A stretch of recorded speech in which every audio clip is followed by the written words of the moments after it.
lanjutkan ini bagian yang ketiga di fisika modern, bagian yang ketiga tentang sifat listrik benda padat. Kenapa sifat optiknya, sifat magnetnya mungkin tidak terlalu disinggung di sini, tapi sebenarnya kita sudah tahu ketika listrik magnet ya di awal-awal di pertemuan yang pertama itu kan, oke, yang menggunakan satu device tidak apa-apa Mas, ini Dimas ya, nggak apa-apa satu device lanjut saja. Seperti yang biasanya nanti kalian bisa nulis di chat atau nulis di WA. Kalau pakai satu perangkat nanti saya yang membuat ngisinya secara manual. Oke, ini sifat listrik benda padat. Jadi kalau yang kemarin di awal-awal pertemuan itu kalian ditunjukkan dengan muatan gitu ya, muatan titik, ada benda bermuatan seperti itu. Muatannya ada di mana? Kan ya juga ada di dalam benda ya. Nah, berarti benda bermuatan listrik itu bisa juga itu muatan listriknya seperti apa ketika dia mengalir. Nah, kayaknya kabel ya, paling terutama itu listrik yang mengalir ya. Kalau muatan begini saja berarti kalau kita flashback, kalau ada muatan, maka di sekitarnya akan ada medan listrik. Ada lagi potensial. Kalau hanya muatan sendirian ya. Kalau ada dua muatan berarti ada gaya Coulomb, ada energinya, energi interaksi ya, energi potensial. Kemudian ketika muatan itu tidak sendirian tapi ada di dalam kawat ya. Jadi kalau saya gambarkan. Nah, mungkin ini kalau saya gambarkan ada di dalam kawat begitu ya, nih ya. Kawatnya warnanya kuning ini sebenarnya tali master. Kalau ada di dalam kawat, maka ketika diberi beda potensial akan ada aliran arus, gitu kan ya, waktu kuliah di awal-awal di minggu keberapa itu ada arus listrik. Sebenarnya itu juga sudah watak listrik di dalam benda padat. Benda padatnya apa? Benda padatnya logam gitu. Cuma kita ketika itu sudah langsung diminta menghitung R ya, diberi beda potensial, ada elektronnya mengalir atau ada arus listrik, ada R-nya berapa begitu. Tapi di sini kita menukik ke dalam. Kemarin sudah diceritakan tentang atom. Bagaimana anatominya atom. Ya, teori tentang atom tetap diberikan. Atom tengahnya ada nukleus atau inti atom yang di dalamnya ada proton ya dan neutron yang kalau kebanyakan neutron tidak stabil jadilah inti atom itu radioaktif begitu. Sementara yang kulit-kulit terluar elektron seperti itu. Teori atomnya selalu diberikan. Nah, sekarang apa konsekuensi dari adanya elektron-elektron yang ada di luar? Nah, di sini sebelumnya kita kalau atom dibahas sendirian itu hanya atom apa? Sendirian berani kemana-mana, tidak memerlukan teman, oke, tidak mengganggu itu atom gas mulia, ya. Makanya disebut inert, gas inert. Nah, fasenya gas. Apa? Mulai dari helium, neon, argon, xenon, kripton. Nah, mengapa atom-atom itu yang dia tunggal? Nah, itu seperti itu. Konfigurasi elektronnya sangat stabil sehingga dia tidak akan berikatan. Aku tidak perlu. Jadi bukan berarti dia egois, tapi dia sangat mandiri. Karena mandirinya itu, maka dia tidak akan mengganggu orang lain atau mengoksidasi. Bagaimana kita tahu nanti ada oksigen. Oksigen itu molekul dan oksigen itu keberadaannya di udara itu mengoksidasi apa saja yang bisa dioksidasi. Fe, besi, ketika tidak terlindungi akan teroksidasi oleh oksigen jadi besinya karatan gitu ya. Kentang gitu ya, kentang kita punya kentang masih dibungkus kulit bagus. Begitu kentang kita kupas, dibiarkan di udara terbuka begitu, nanti langsung kentangnya itu warnanya jadinya coklat. Nah, apa-apa ya ketika dibiarkan tidak oksigen itu mengoksidasi, merubah molekulnya itu karena menangkap oksigen. Sementara gas mulia itu tidak. Maka gas mulia dikatakan kenapa sifatnya mulia gitu ya, kenapa disebut gas mulia. Dia tidak mengganggu, keberadaannya memang penting dan dia tidak mengganggu sendirian. Tidak, bukan berarti egois ya, dia tidak butuh teman. Atom tunggal. Sementara yang lain itu harus berpasangan, minimal dua. Dua itu bisa sejenis. Nah, contoh sejenis apa? H2. Itu fasenya gas. Jadi di alam tidak ada H itu sendirian.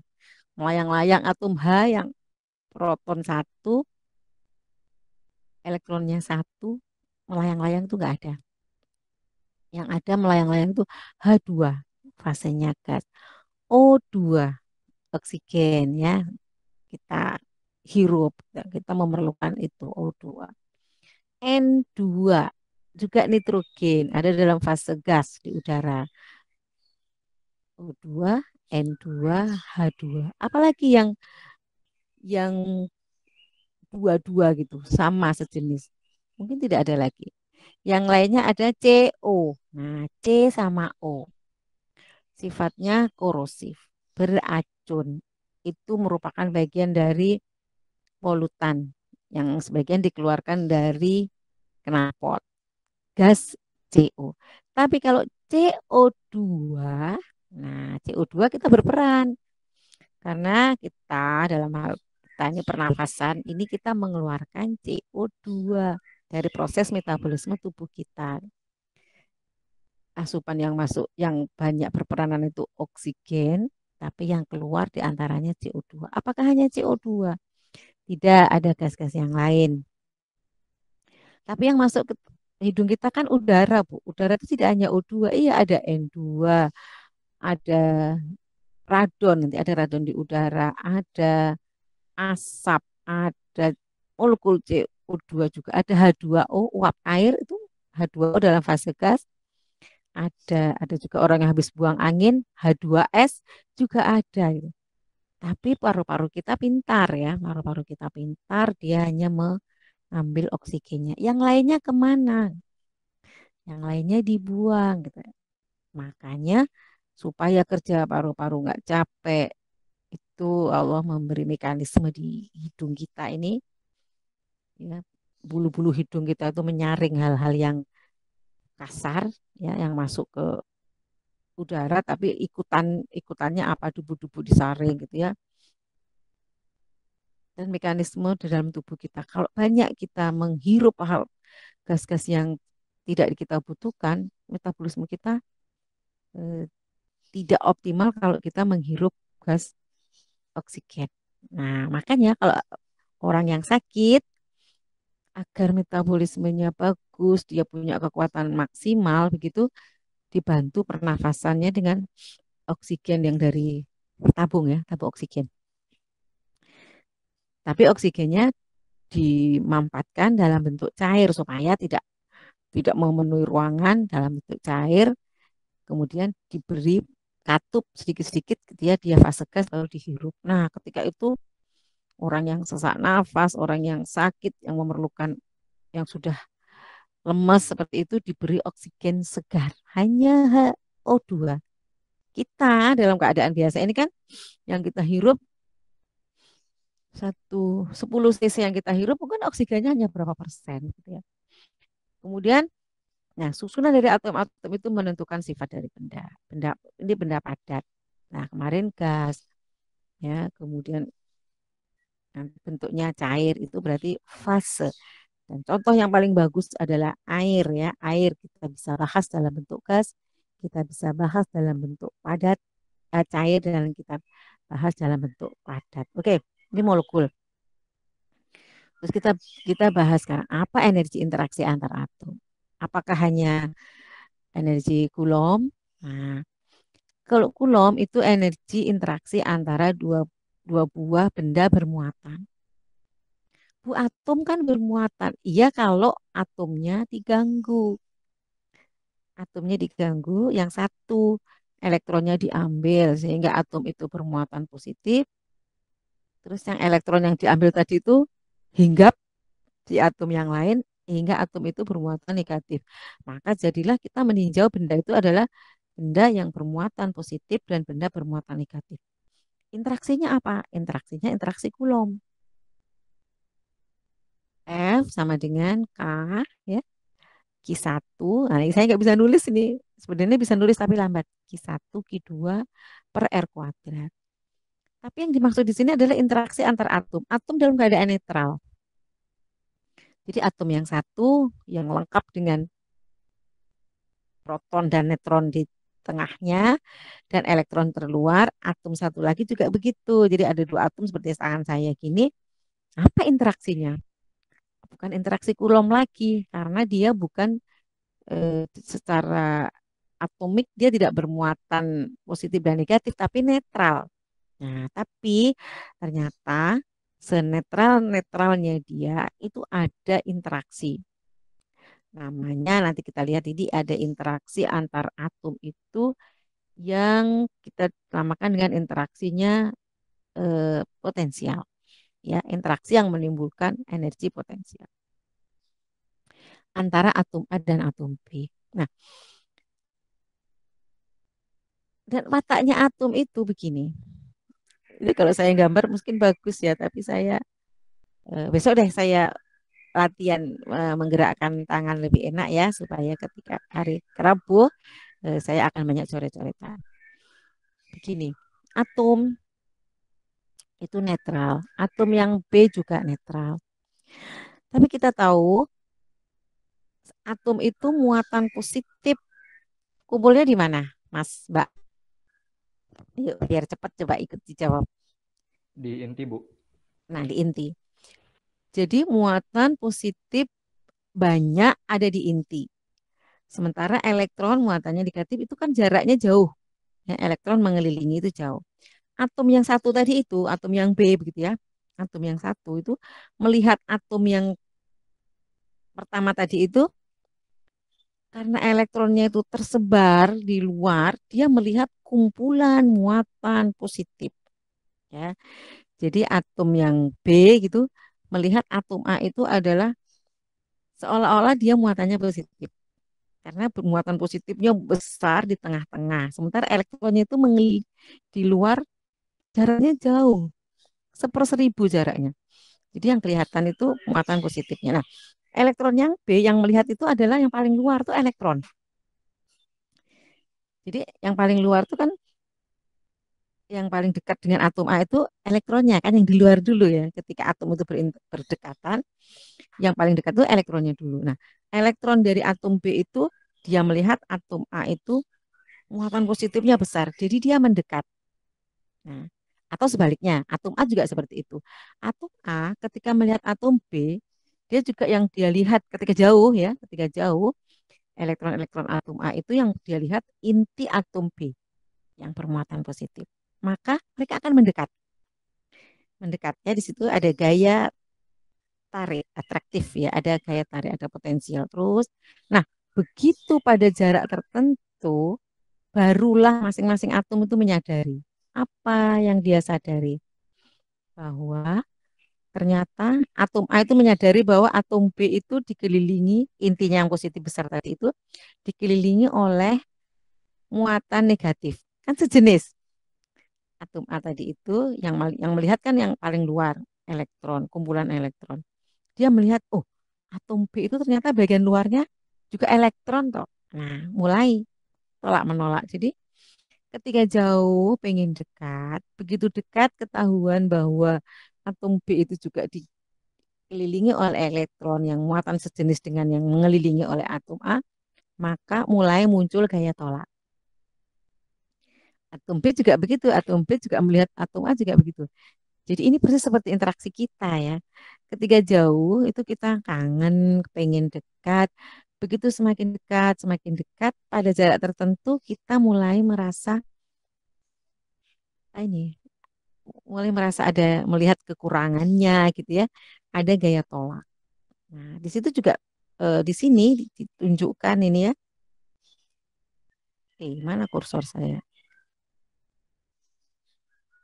Ini ya, kursornya eh, sebentar wujudkan. Hmm, mm, mm. Aduh, gimana ya saya bisa nunjukkan dalam. bentuknya kayak pointer merah itu ya, kayak laser ya, bisa nggak ya? Tahu nggak caranya, Mas?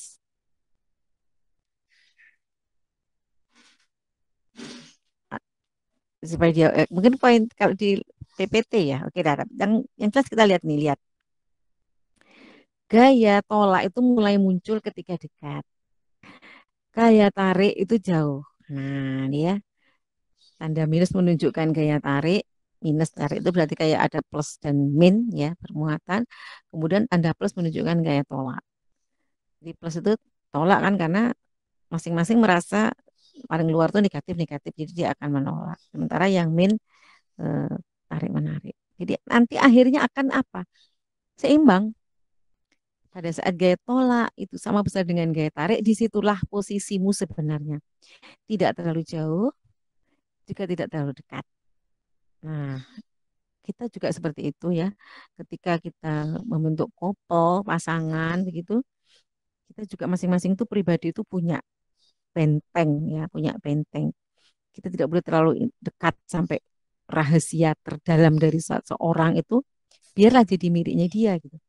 Jadi ada jarak tertentu yang kita kenal, disitulah ikatan itu akan terjadi.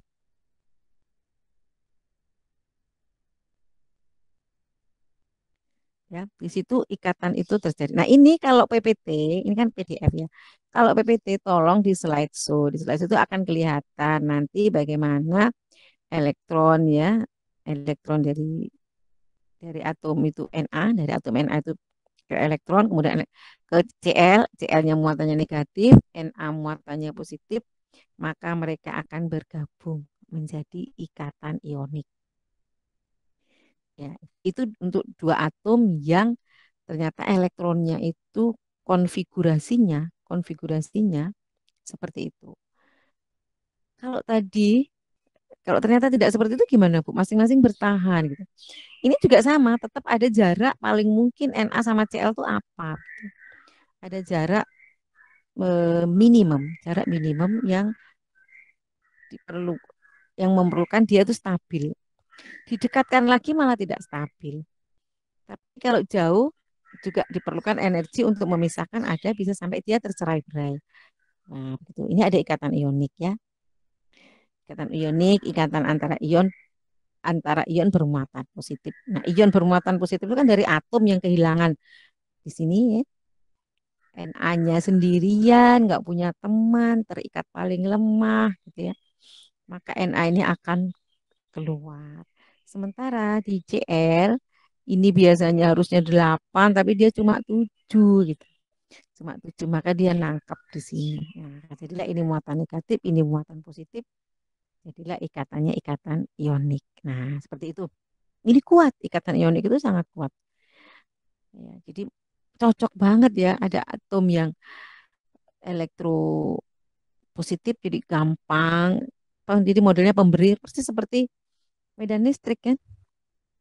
Medan listrik muatan positif, medan listriknya arahnya keluar, memancar karena dia positif. Muatan positif itu berarti suka memberi, lebih plus gitu ya. Sementara muatan negatif minus, kurang. Jadi dia maunya nerima. Cocok banget plus dan minus itu kalau digambarkan garis-garis medan listriknya akan kelihatan apa namanya? Nyambung. Ini juga sama. Nyambung terus berikatan sangat kuat seperti itu.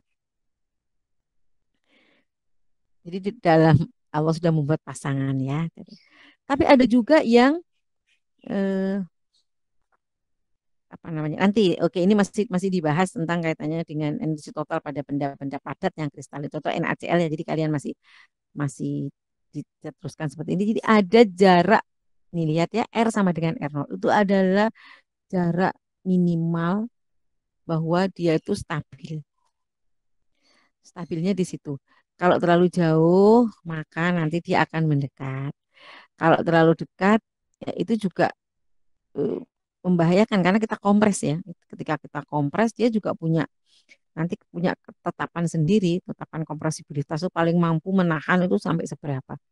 Karena semakin kita kompres, semakin dia akan berontak. Ya, karena wataknya tadi ya positif dan ion positifnya. Jadi ada disebut juga energi ini energi kohesi, energi yang dibutuhkan untuk memisahkan menjadi ion positif, ion negatif. Ketika gabung, ketika gabung jadilah dia pasangan, couple, ya pasangan eh, apa namanya, pasangan molekul. Nah, pasangan molekul yang sangat. Nanti strukturnya seperti kristal atau tidak itu akan kelihatan. Oke, ini contohnya. Nah, ada lagi ikatan kovalen. Nah, ini ikatan yang sharing, ikatan bersama. Jadi tidak ada yang unggul, tidak ada yang aku lebih, yang ini kurang. Tapi ini bersama, sama-sama kurang, gitu ya.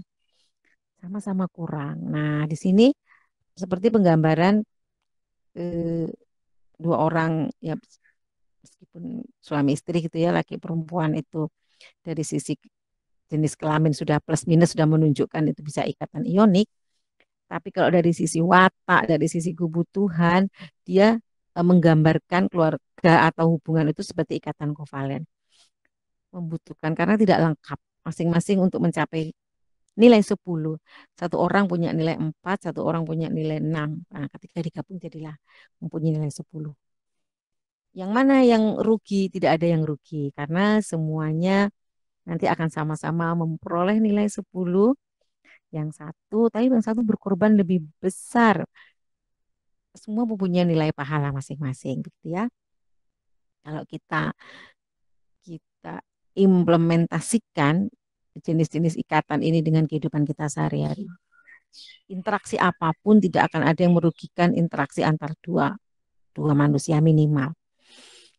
Ikatan ionik ya, kemudian ikatan kovalen itu saling sharing, berbagi. Ayo bersama untuk mencapai tujuan bersama. Nah, ini ikatannya, contohnya kita selalu ingin membentuk ukuran yang ideal. Couple ya. Atom H itu cuma punya sendirian H. Supaya dia stabil H2. Tapi ini ada C. C itu punya 4 gitu ya. Kalau stabilnya kan 8 gitu. Berarti dia ambil. Berarti CH3 ada enggak? Enggak ada CH3. Adanya CH4. Yang A3 apa? NH3. Ada. C-nya CH4. Kalau ada CH2 ada enggak? Ada. Berarti C yang lain harus berikatan dengan O misalnya. C ada berkaitan dengan O, yang lainnya dua dengan H. Nah, seperti itu. Ya, bentuknya nanti kalian baca seperti ini. C dengan C bisa nggak? Bisa. C4, C dengan yang lain bisa 4. Ya, jadi C dengan tetangga-tetangga atas, bawah, kanan, kiri, masing-masing jadilah masing-masing sharing. Yuk kita pakai bersama. Elektronmu yang paling luar itu ngaku miliknya atom yang C yang ini, yang luar sana miliknya sana, yang satu juga bilang miliknya di sana, jadi kompak. Jadilah strukturnya seperti ikatan karbon ya. Nah, kalau terstrukturnya bagus, itu dia jadi apa namanya, benda, benda strukturnya itu dikatakan strukturnya intan menjadi benda yang paling mahal.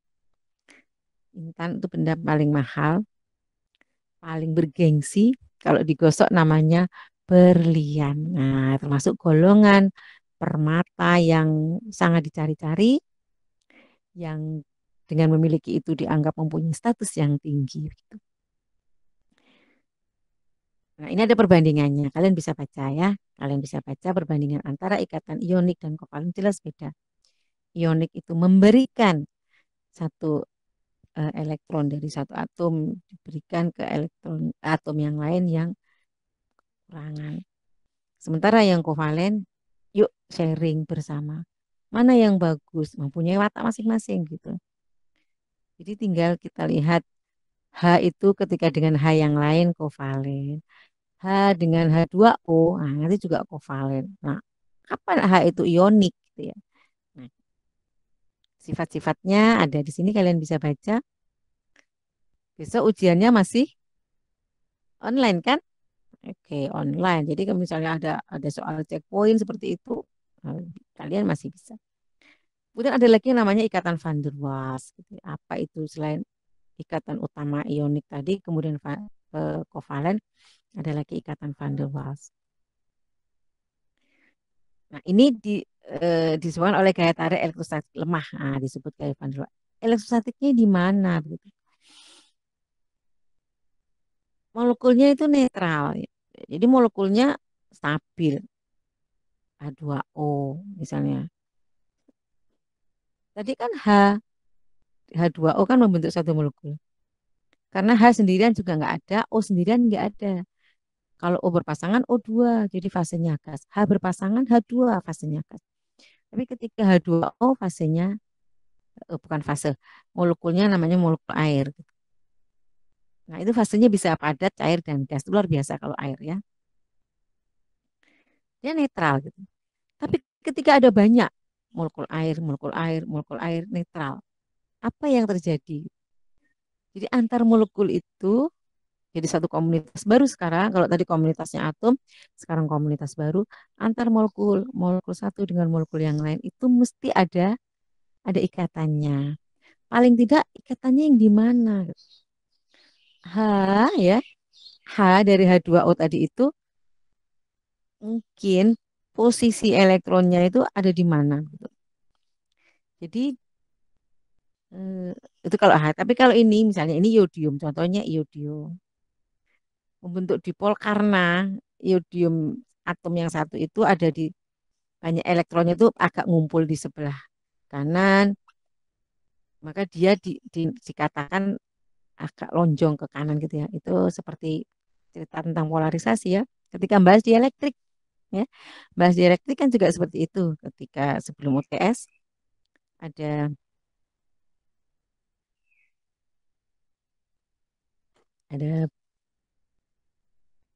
sebentar, ada lempeng begini ya.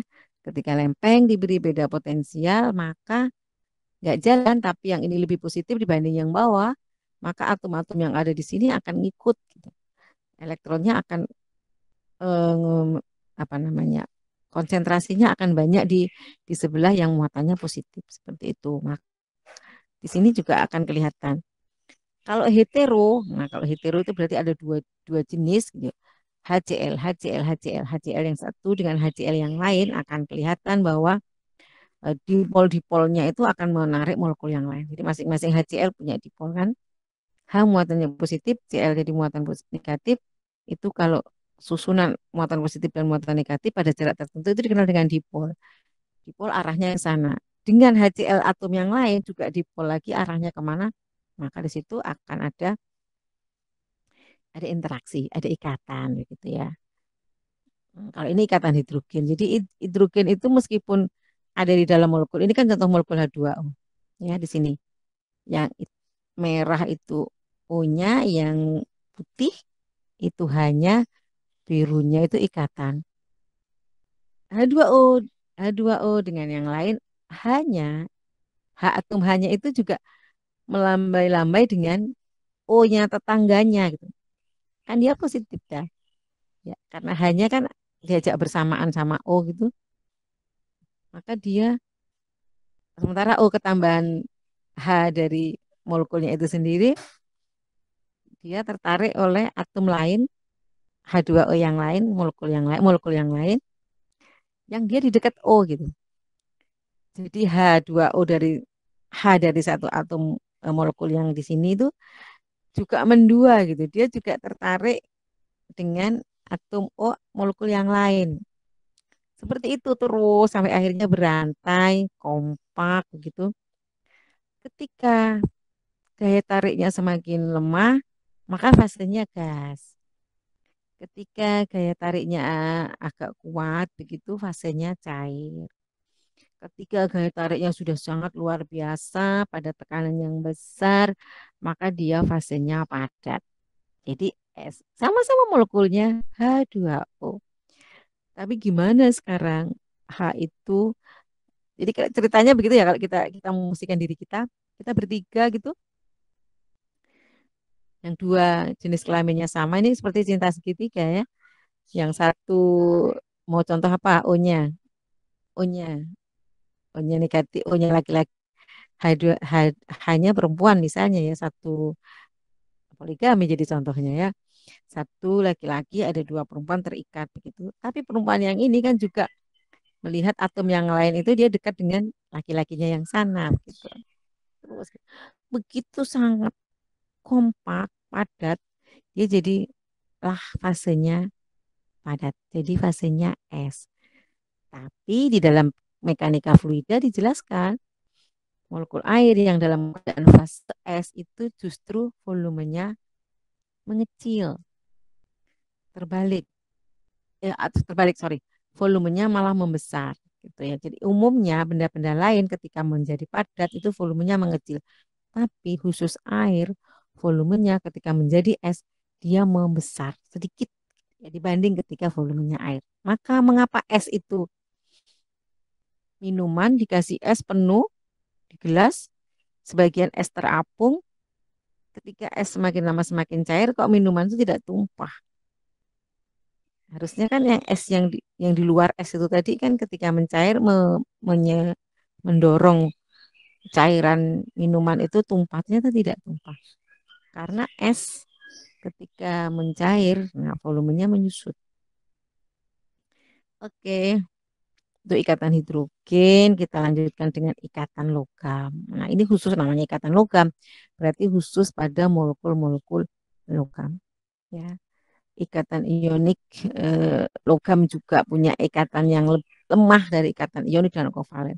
Jadi logam, logam, logam, logam seperti itu. Ya, selain nanti ada sharing, ya kalau kayak silikon itu semikonduktor ya, semi logam juga.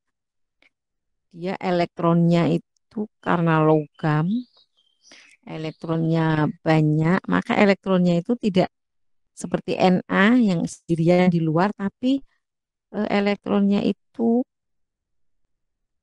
apa, dengan bebasnya dia seperti digambarkan seperti awan. Sehingga tidak lagi dia hanya berada pada atom itu sendiri, atom aslinya, tapi dia mengembara di ya, mengembara ini kan aslinya di sini nih. Atom ini elektronnya di sini, elektron terluar. Atom ini elektron terluarnya di sini. Tapi karena dia dalam bentuk logam dan biasanya bentuknya itu padat seperti itu, maka elektron itu tidak selalu bisa mengklaim, atau atom ini inti itu mengklaim kamu itu milikku begitu. Karena elektron ini bisa dengan bebasnya dia pindah-pindah ke atom-atom yang lain, maka dikatakan dia membentuk awan yang bebas bergerak. Tapi bebas bergeraknya cuma di sini saja. Sebebas-bebasnya tidak ada elektron yang lompat gitu, tidak ada elektron yang keluar. Jadi dia hanya di dalam eh, apa bulk ini ya, kalau dia bentuknya bulk gitu, di dalam benda itu nggak bisa keluar, nggak bisa lompat, gitu, nggak bisa dicutit gitu, nggak seperti ketika efek fotolistrik. Nah, kalau efek fotolistrik bisa elektron dengan leluasa dikasih, ya kemarin kita bahas efek fotolistrik kan, ketika dikasih sinar, sinarnya itu seperti foton mencongkel, elektronnya lepas. Tapi ketika tidak ada itu, dia elektronnya tetap ada di dalam paling luar tuh di dalam permukaan itu sendiri. Oke, waktunya jalan terus. Ini slide yang keberapa? Baru slide yang ke-13 dari 42. Oke, begitu Mas Mbak ceritanya. Tolong slide-slide selanjutnya dipelajari. Di tempatmu mungkin tidak ada warna-warna merah ya. Tidak ada warna merah karena ini saya yang nambah. Di tempatmu asli seperti yang dikirim ke teman-teman yang lain materinya. Ini saya tambah karena saya tidak bisa nambah coretan, berarti langsung kelihatan pada warna merah itu.